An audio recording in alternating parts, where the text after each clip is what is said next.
The untimely and tragic death of U.S. track and field star Tori Bowie renews the conversation about the epidemic of Black maternal mortality and morbidity in the United States. Black women, more than any other race of women, are more likely to develop deadly complications or die during, before, or after giving birth.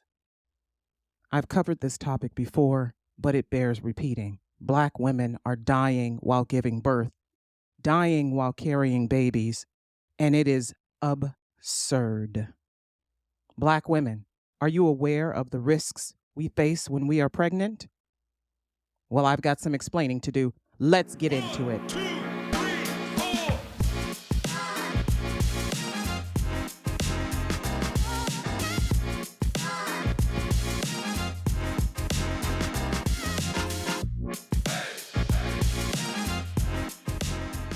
Hey, welcome back, Allians, to another episode of Ayana Explains It All. I'm recording this podcast on June 19th, 2023. Yes, it is Juneteenth, and I am a Black person working. Imagine that. Ayana Explains It All is the podcast hosted by the Black Muslim lady lawyer, born and raised in the hood, living in the suburbs of Northeast Ohio, who has an opinion on everything. And I do mean everything. Ayana Explains It All is the podcast that bridges the gap between current events and human behavior. Ayana Explains It All is available on 14 different streaming platforms, including YouTube, Apple Podcast, iHeartRadio, Spotify, Pandora, Amazon Music, Google Podcasts, and a host of others. You can check out all of the links to the streaming sites at the website for the podcast, www.ayanaexplainsitall.com. That's www.ayanaexplainsitall.com. I have links to the streaming sites. I have all of the episodes embedded into this wonderful website where you can play them as videos or as audio. You can also download the episodes. You can check out all of the references I use in each episode. You can see transcripts of some of the episodes. You can leave me a review. You can rate it. You can email me. So many ways to reach out and make contact and let me know what you think of the podcast.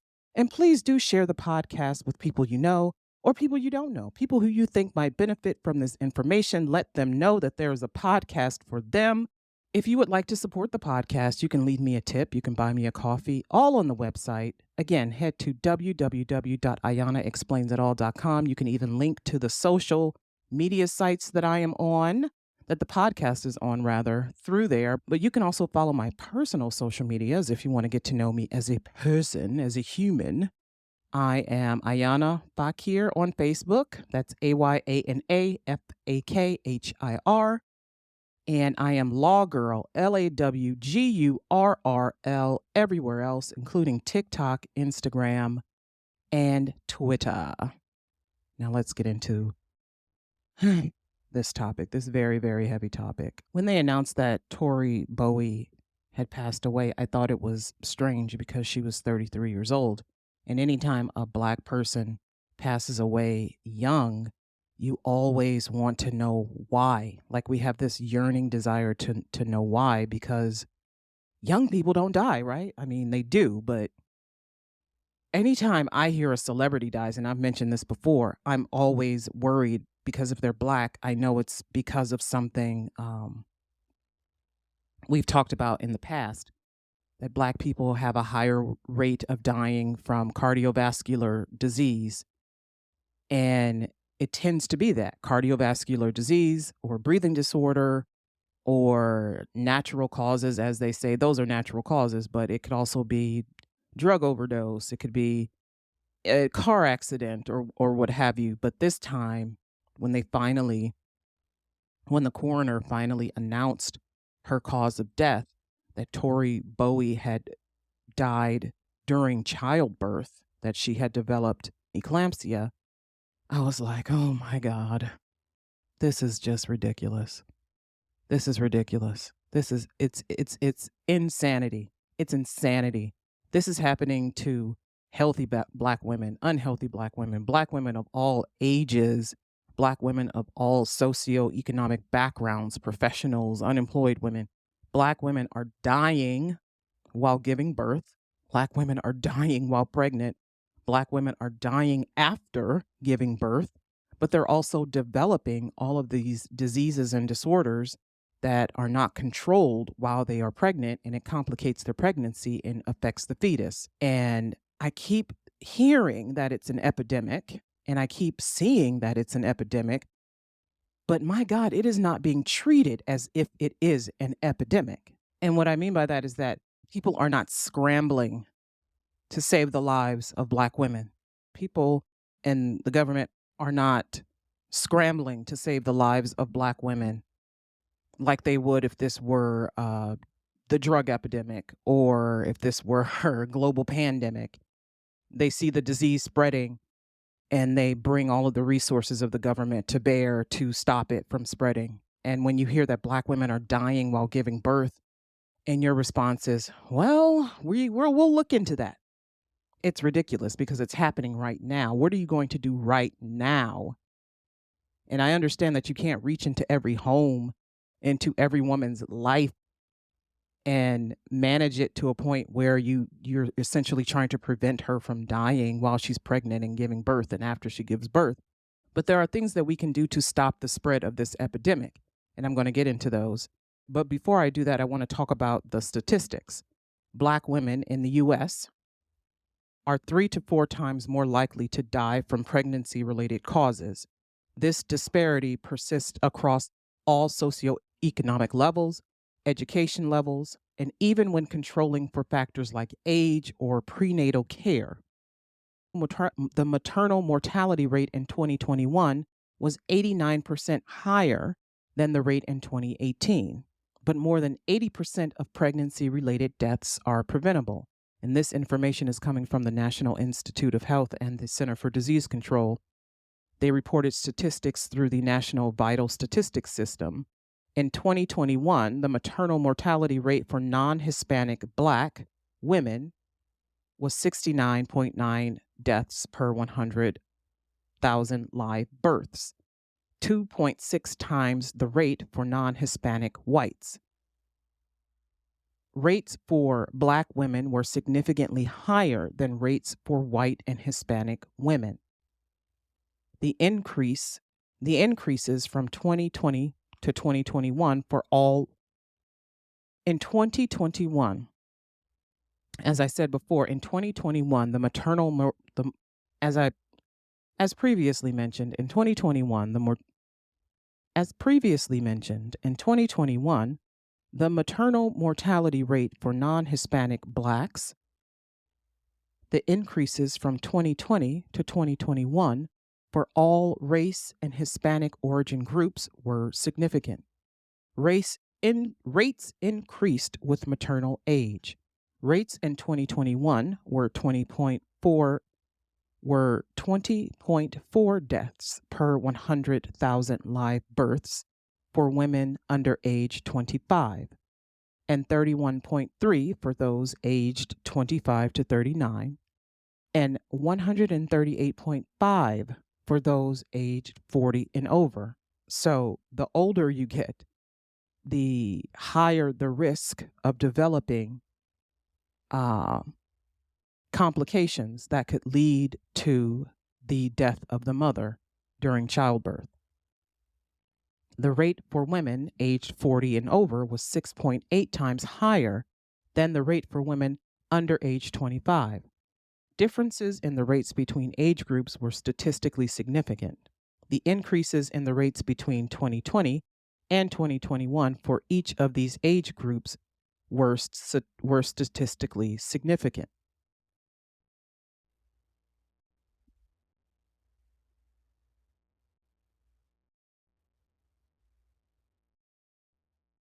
And the rates of death only increased with maternal age. For instance, rates in 2021 were 20.4 deaths per 100,000 live births for women under age 25, 31.3 for those aged 25 to 39, and 138.5 for those aged 40 and over. The rate for women over aged 40 and over the rate for women aged 40 and over was 6.8 times higher than the rate for women under age 25.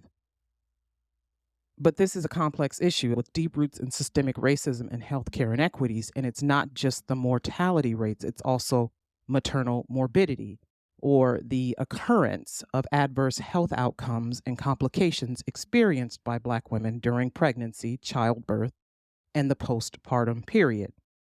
It encompasses a range of physical and mental health conditions that can have significant short-term and long-term consequences for the well-being of the mother and the child. Black women also face higher rates of complications during pregnancy, such as preterm birth, low birth weight, and gestational diabetes. The disparities are alarming and demand urgent attention. It's time for action. For a time when I was pregnant with my son, and this was I was pregnant 2003, 2004, in my third trimester, I had excruciating leg pain. I didn't know it at the time, but it was nerve pain. It was sciatic nerve pain. And it started in my lower back and it would go into my legs to the point that it hurt to move my legs. And I didn't know what the hell was wrong with me. I thought this was just something that happens when you're pregnant. I was big and pregnant. Was carrying a big baby. My son was 10 pounds at birth. He was overdue, but whatever. But the pressure of that large sack with the large baby and all the fluid on my lower back was such that it was creating this nerve pain, and it was radiating into my left leg, my right leg, into my foot. My feet hurt. My feet were swollen. And I went to my doctor, during one of my routine checkups, and I was like, oh, my back hurts so bad. My legs hurt. My feet hurt. And she was like, oh, it's probably just from, carrying the weight of the baby, and you're not really moving around much. So here's a referral to physical therapy, and you can go there, and this should make you feel better. Now, at the time, I did not have reliable transportation because I was dealing with a spouse who needed the car during the day to go to work. I wasn't working, and there was no way I was getting to physical therapy. There was just no way.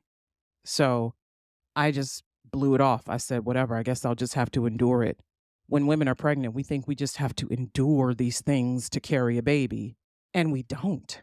We do not. You don't have to endure pain and discomfort simply because you are pregnant. Sometimes that pain and discomfort is a sign of something else, but it doesn't click for us because a lot of us, when we're pregnant, especially Black women, we don't have a doctor who sits down with us and says, this can go wrong, this can go wrong, this can go wrong. This is what you need to look out for. They give you that prescription for prenatal vitamins, and you think, oh, okay, I'll just take my vitamins and I'll just, eat sufficiently and I'll be fine. When Tori Bowie, when she died, she was 96 pounds.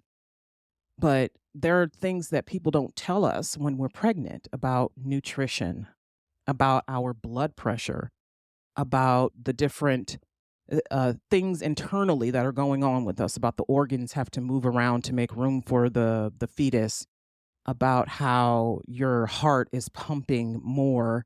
Your heart is working harder, your liver's working harder, your kidneys are working, everything is working harder, and the baby is essentially sucking the nutrients from you. And so you might need a lot of dental work after you deliver because you'll develop a lot of cavities, or you'll develop carpal tunnel syndrome. Because or you'll develop, knee pain, ankle pain. You might break a bone. I mean, it's all of these things that could happen, and no one tells us this. People say, "Oh, well, here's this book. Go read this book," or "Here are these papers about, all of these things to look out for, and call 911 if you feel anything strange." And no, we need better education. We need better education when it comes to being pregnant. And I feel like that's maybe what Tori Bowie needed But according to her publicist, she kind of lived in a world that was closed off from much of her friends and family. Like she had a very few friends, and she grew up in foster care, so her family situation was kind of was not that close knit. So her neighbors observed that she was, as one said, big and pregnant.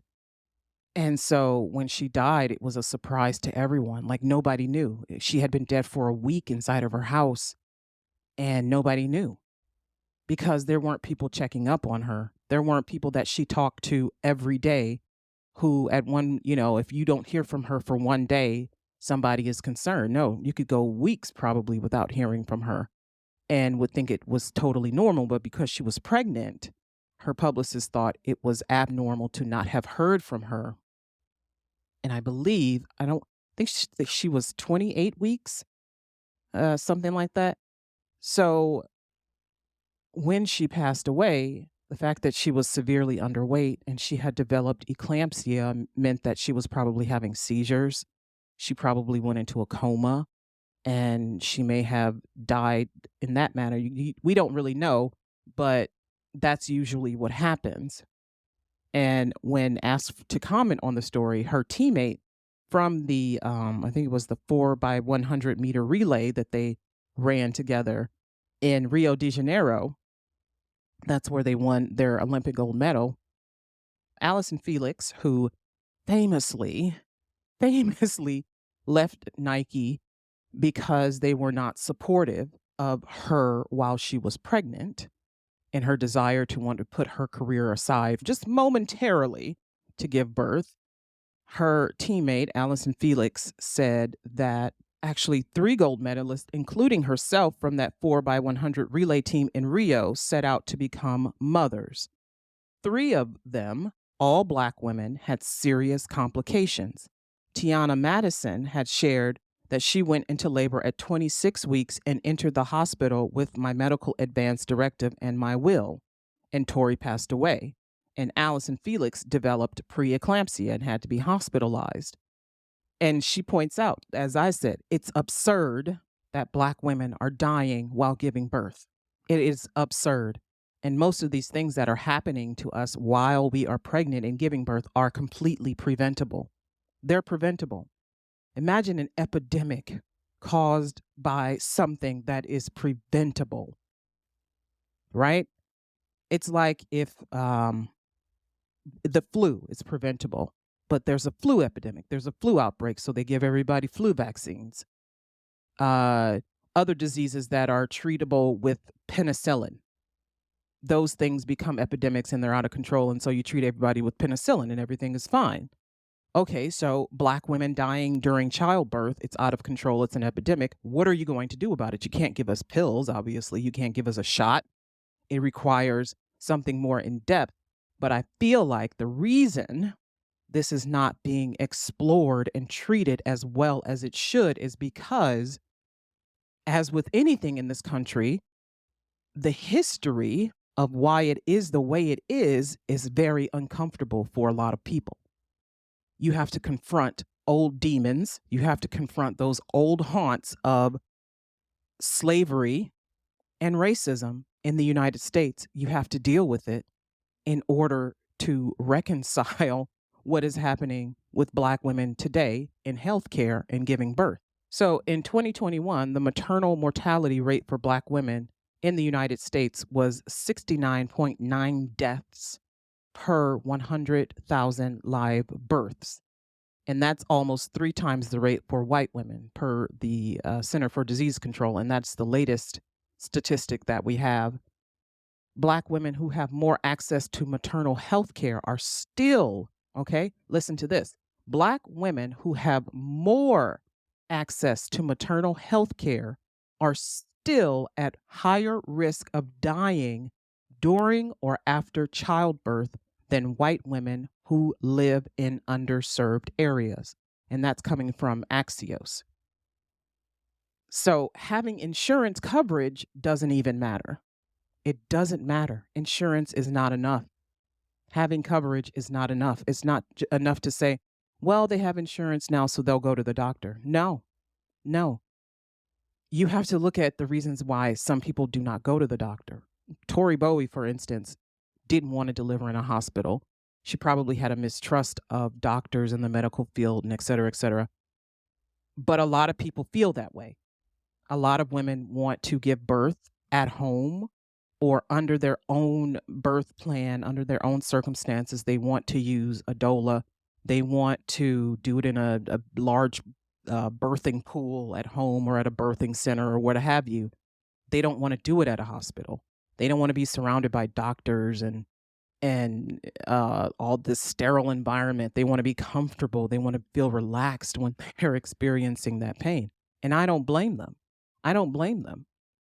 You know, I had a friend who delivered her son at a hospital. This was many years ago. But after she delivered him, he developed a staph infection from being in the hospital. A newborn baby with a staph infection. I mean, anything can happen. Anything can happen. And so we want to be able to take control of how we give birth and how we approach our pregnancy. So it's not enough just to say, hey, they have insurance, they'll be okay. No, because we're still dying at a higher rate than white women who live in underserved areas.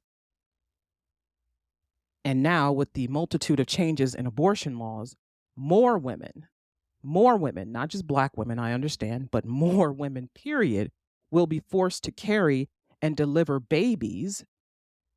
But for Black women, we will not be warned of the risks or given preventative information or guided through our pregnancies. Again, insurance coverage is not enough. Not when you live in a country that has the highest maternal mortality rate of any high-income country and significant disparities in outcomes. And the crisis is only worsening. Equities experienced by Black women are not merely a cross-section of time or the result of a singular incident. Race and ethnicity are sociocultural constructs that reflect common geographic origins, cultures, and social histories of groups that are defined by societies in time-dependent contexts. No discussion of health equity among Black women is complete unless it considers the impacts of institutional and individual level forms of racism and discrimination against Black people, period.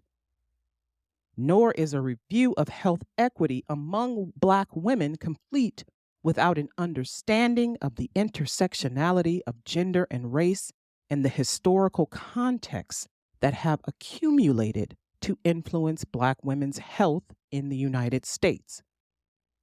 Research consistently has documented the continued impacts of systemic oppression, bias, and unequal treatment of Black women.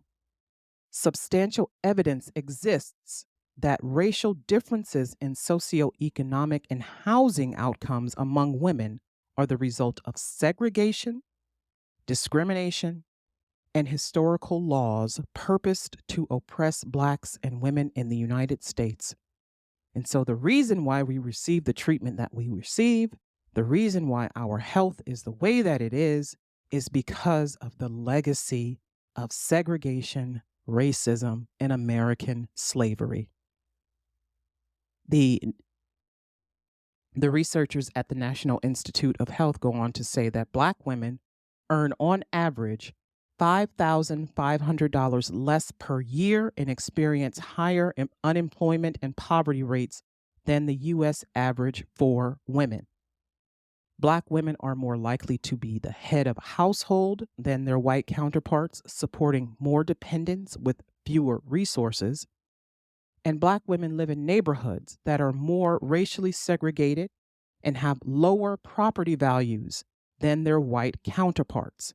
Some of this is due to mortgage lending discrimination, think redlining.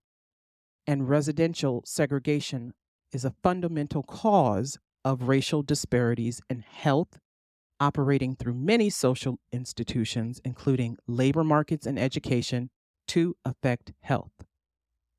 The intersectionality of gender and race and its impact on the health of Black women also is important. Black women are subjected to high levels of racism, sexism, and discrimination at levels not experienced by Black men or white women. Again, the intersectionality of gender and race and its impact on the health of Black women also is important.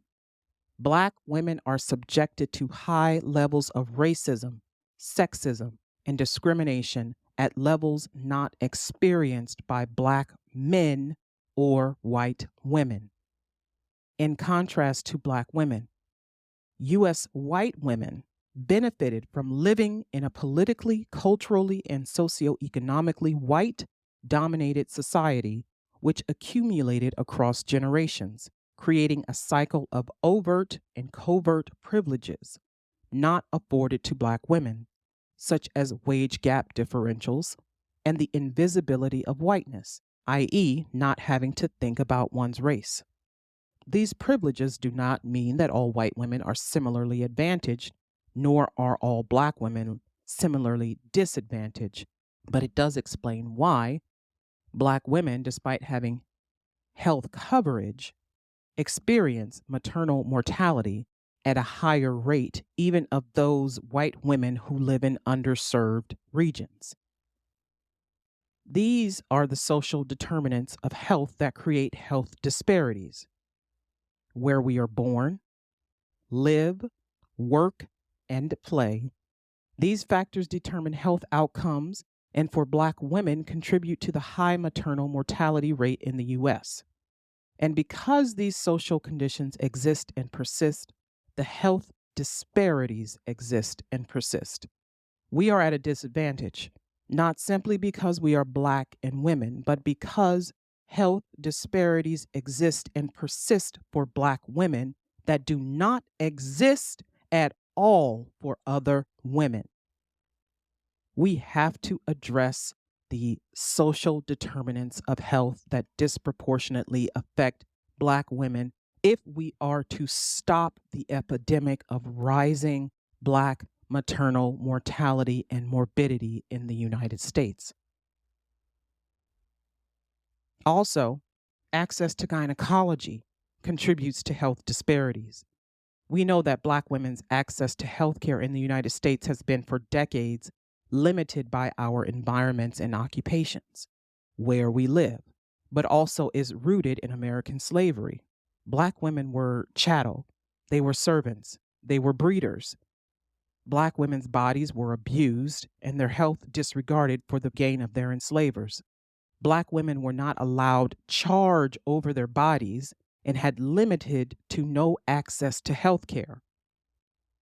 Even after slavery, this condition persisted, and the development of gynecological medicines saw Black women used as subjects in gruesome medical experiments.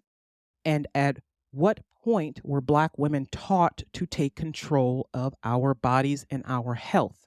When did we feel empowered to make medical decisions in our best interest? And I'm not talking about how to make ourselves more apt for carrying and delivering babies or how to look more appealing to men.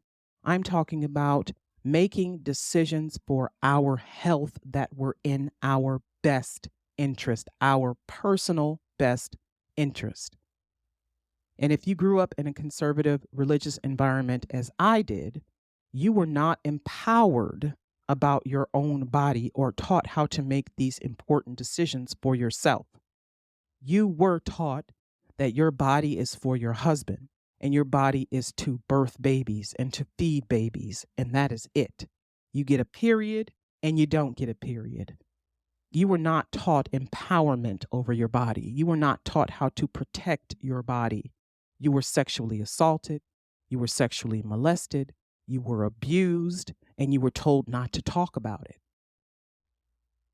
When did Black women receive agency over our bodies? When did we become empowered to make medical decisions in our best interest? Given the history of Black women in the U.S. and the accumulation of these disadvantages, Black women are at the forefront of a public health emergency. And change is not accumulating to address this life-threatening crisis. It does not make sense that despite the achievements of Black women in this country, that we have to continuously advocate for ourselves to receive better care from medical practitioners and facilities and advocate for access to treatment opportunities that our white counterparts receive. We are still begging to be treated in a manner in which our white counterparts are treated. We are still begging to receive the best treatment. We are still begging to be treated like human beings. We are still begging to be allowed agency over our own bodies. Slavery ended in 1865, and here we are still begging for power over our bodies. So what do? How do we ameliorate this? Talking about it is great. Discussing it is great. Discussing it with your friends, your family, girls in your family, women in your family, your aunts, your grannies, your mom, your siblings. When you go on your girls' trips, talk about it. Talk about not just how excited you are to get pregnant and be pregnant and raise a family, but acknowledge the risk that comes with it for Black women in the United States. You think you're insulated because you have a neat career.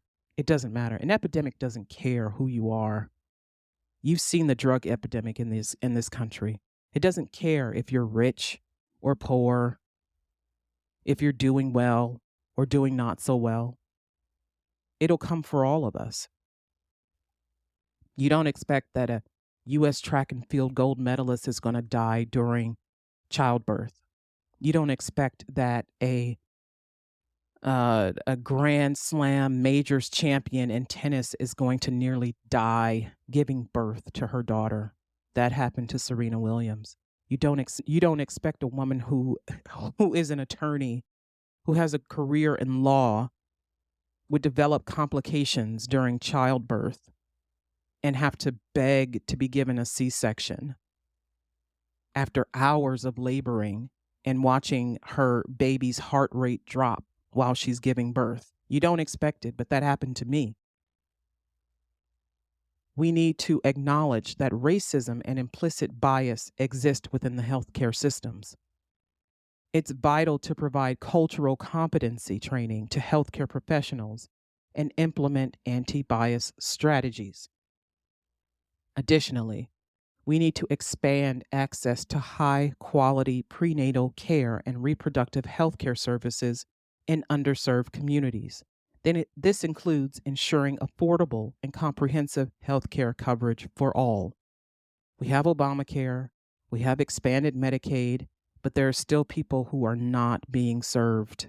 There are still people who don't have health insurance. And in all states, when you're pregnant, you can get Medicaid. But only in 41 states, including DC, do you still have a year of services, postpartum services to receive under Medicaid. There are still 10 states that have not expanded Medicaid. And so when you have your baby, that's it. The baby is covered, you're not. And there are still places where you make too much money to qualify for certain insurance programs, but you don't make enough money to pay for insurance on your own. And so there's that gap. There are people who fall into these gaps who have no health insurance coverage. But again, having health insurance coverage is not enough. Because what if you also don't have reliable transportation? What if you don't have internet? Hell, what if you can't read? If someone gives you a book to read about pregnancy and you don't know how to read, or you're not poised enough to understand the information that you've read, then it's not going to help you. Maybe you need a class. Maybe you can take an online class about the risks of pregnancy, what can go wrong, what to look out for. Or maybe you could just have a doctor available Or maybe you could have a doctor available to you or a nurse, ask a nurse to talk to you when you have questions. Sure, you can go on the internet and enter in pregnancy complications in Google and get scared out of your fucking mind. Or you can have some comprehensive conversations with people where they make sure that you understand and are assured, where you are looked after, where you are treated with care, where you are treated as if you matter, that it's not just about the fetus, but it's about the whole person. We also need research and data collection. A lot of it has been done, but maybe more still needs to be done. Robust data collection and research focusing on Black maternal health are needed to inform evidence-based policies. Of course, you need evidence to come up with policies. If you don't see that it's a problem, then you're not going to go to Congress or to the Senate and say, hey, this is a solution. And they're going to say, a solution to what? Well, this problem. How do you know it's a problem? You have to have statistics. This includes conducting studies to understand the unique challenges faced by Black women during pregnancy and childbirth, and using the findings to develop targeted solutions. Key Democrats in the U.S. Senate and the House have reintroduced a bill called the Momnibus Act. Get it? Momnibus Act. It is made up of 13 bills sponsored by the Black Maternal Health Caucus. And one of the aims of this bill is to make critical investments in social determinants of health that influence maternal health outcomes like housing, transportation, and nutrition. U.S. Senator Cory Booker and U.S. Representative Lauren Underwood of Illinois and Alma Adams reintroduced the bicameral Black Maternal Health Momnibus Act, historic legislation to save moms' lives and address every driver of maternal mortality, morbidity, and disparities in the United States. And the bill has large support in both the Senate and the House, and hopefully this gets passed because the addition of resources from the government will ensure that more communities can be reached and more information about this epidemic can get out, and healthcare industries can receive more resources, and underserved communities can receive more resources to reach out to pregnant women or women who have unwanted pregnancies and who need assistance. Anything that a pregnant woman would need, she should not be afraid or have to wonder if this exists in her community for assistance. It should be there. It's not about the baby. It's not about the fetus. It's not about the child that's coming. It's about the person who's carrying it. We need to focus as well on the person carrying the fetus as we do on the fetus itself. And like I said, Medicaid expansion remains a major key in improving Black maternal health and reducing mortality and morbidity. Medicaid pays for more than 40% of U.S. births, more than 50% of births where states haven't expanded Medicaid, and 65% of births to Black mothers. So it's paying for the majority of births from Black women in this country. Think about that. Think about that. So expanding and enhancing Medicaid coverage must be a part of the comprehensive strategy to address the Black maternal health crisis. States that expanded Medicaid under the Affordable Care Act and also under the American Rescue Act in 2021 have seen a significant rise in health coverage among women of reproductive age. This has improved their access to preconception and prenatal services that make pregnancy and birth safer for parent and baby. Research also shows that Medicaid expansion is associated with reduced rates of maternal death, particularly for Black women. However, as I mentioned, there are 10 states that have not expanded Medicaid. This includes Wyoming, Kansas, Texas, Wisconsin, Tennessee, Mississippi, Alabama, Georgia, South Carolina, and Florida. and therefore women are not entitled to preconception care or post-conception care for the now 12 months offered under expanded Medicaid programs. And in those states, Medicaid pays for more than 50% of the births. But Medicaid coverage must be comprehensive anyway and offer evidence-informed services that are free of discrimination. And it must identify and reduce risks associated with poor pregnancy outcomes for women of color, including those due to toxic stress, poverty, and racism. Also, we must build trust between doctors and patients. And that begins with healthcare providers actively listening to their patients, valuing their experiences and concerns. We need to create spaces where Black patients feel heard and respected. Diversifying the healthcare workforce is also crucial. When patients see providers who look like them and understand their cultural experiences, it fosters trust and improves health outcomes. I'd also like to emphasize the importance of centering the experiences of Black mothers themselves. Stories like those from Tori Bowie, Allison Felix, Serena Williams, they're very moving. They're very moving and sad. But there are so many cases like theirs, so many.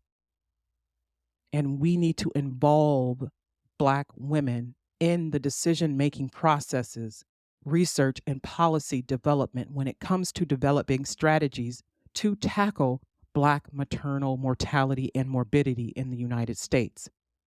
Our voices are essential in shaping solutions that address our unique needs and challenges. And remember, as I told you before, our needs are unique because we are Black and we are women affected by segregation, discrimination, racism, and American slavery that set us up to have the social determinants that affect our health outcomes. Our voices are essential in shaping solutions that address our unique needs and challenges. Inclusivity and empowerment are key. Also, communities and individuals can contribute to improving Black maternal health as well. But education and awareness are key. We need to educate ourselves and others about the disparities and advocate for change. Individuals can support organizations and initiatives focused on Black maternal health. You can donate to community health centers and participate in grassroots movements aimed at addressing these disparities. Engaging with local policymakers and holding them accountable for prioritizing equitable maternal health outcomes is also important. And it's essential for all of us to uplift the voices of Black women and center our experiences and discussions and decision-making processes. It is important for everyone to understand the disparities and advocate for change. Get involved with local organizations working on maternal health issues and support policies and initiatives that prioritize equity. It could be as simple as starting a conversation with family and friends to raise awareness. Support initiatives that provide resources and services to Black mothers, such as doula programs and community health centers. And remember, this is a long-term commitment. Black women will never stop having babies. This is a long-term commitment. Sustainable change will require ongoing efforts. So let's remain vigilant and persistent. And this has been Ayana Explains It All, brought to you by Facts, Figures, and Enlightenment. Take care.